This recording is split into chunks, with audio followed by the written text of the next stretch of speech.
Oh, nice. Ang galing mo naman. Thank you, thank you. Magkano mabili mo niyan sa Shopee? Bibili nga rin ako. Kaya lang ang taba-taba. Paano yan, sir? Yung mga malalaki na, hindi mo kukunin yan? Pagtanim mo yan. Ah? Ah, Pinapatubo mo lang yung seeds niyan? Papahinog? pinapahinog. Ay, galing. Oh, ayan yung niya, yung sitaw farm ni sir.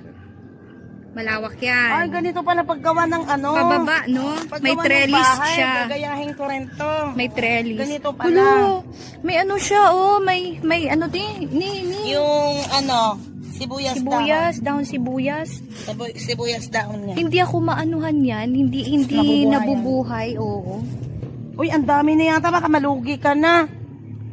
Ano yung pagkain mo lang ba to? Binigyan nga ako ni sir kanina. Sino bibigyan ako sa bahay mamaya? Sa mga anak ko. Bibigyan mo. Ilan ba anak Oh, okay mo? na yan. Dalawa. Okay na yan, sir. Tama na to. Oo, tama Thank na. you. More bless.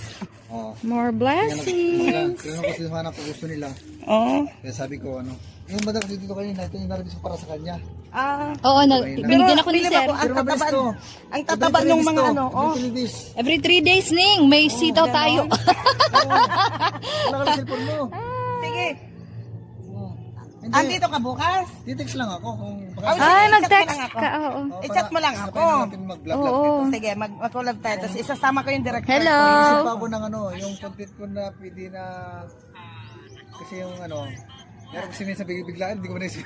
Hindi, ako na mag-isip. Tapos ako magbibigay sa'yo ng Halimbawa, Eto madaming ginagawa yan. Kahit anong mga halimbawa kalokohan. ganito, pag dumating kami, tapos mag-i-sketch ako sa'yo, magbibigay ka sa'yo Pero ng sketch sinusunod lang. kasi dun ano yung gagawin ko bukas. So nag-script ka? May script ka?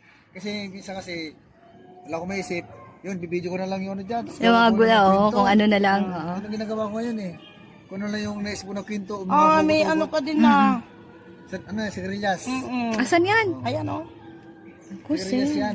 Sa Thailand, alam mo ba, yung bunga niyan, talagang hinihilaw yan nila. Ito hinihilaw din to sa Thailand. Di ba, pumasok Hilaw? ako Ano? sa Salad? pagmumuk- Ano ba? Sa pagmumukbang. Di ba, pumasok ko sa pagmumukbang. Kaya alam ko yung yung kinakain sa Thailand. Kasi meron akong na hinahangaan na taga rito nakapag-asawa siya roon sa Sa Thailand. Ay, nalaglag yung isa, Kunin mo, Ning. Kunin mo. Sa baba. Ewan. Ito ata kanina yung napito sa kanina. Sa kanya. Tao sa akin yan. Oo, pito sa kanina. Sir, paano to tumutubo? Sa akin hindi naman nabubuhay yan. Hindi naman talaga sa palengke. Hindi, itong dahon Ayan, ito daw. sibuyas. Dapat dinidiligan mo to. Pag nabuhay na siya, hindi mo na didiligan. Pabayaan mo na siya. Kaya dinidiligan ko tapos maya-maya nanghihina na parang oo. So sabi ko, ano ba dapat? Didiligan, hindi didiligan, ano ba? Dilig. Ha? Baka over. Naku. Umaya na siya ang limitasyon. Kaya Yan. yung ginawa ko, ito, may tanim siya. Tapos yung gitna niya, talong. Yung taas niya, sitaw. Ang galing. Di ba Tapos yung loob ng bakod, at labas ng bakod, Ako rin, yung bahay ko rin, meron din akong ganito, pinaka-farm ko. Pero yung mga tanim ko, may pechay ako, may malunggay ako, may kangkong ako, may talbos ako ng kamote. Kasi vendor ako sa market dati. Dati yun. Pero sa ngayon, Vlogger na ko lang lang. siya, yung dinadeliver ko lang doon. May nagsasabi na sa akin, harbisan ako ng ganito. Yung pagdating ko na sa Primark, binabayaran na yun agad sa akin. pero may kontak na ako doon. Ayan yung taniman namin. May kontak na ako doon sa Primark, kaibigan ko din. Siyang usapin kasi namin, yung malunggay sana. Pero hindi mo kasi tumubo. Uy, malunggay din ikaw. Oo. Walang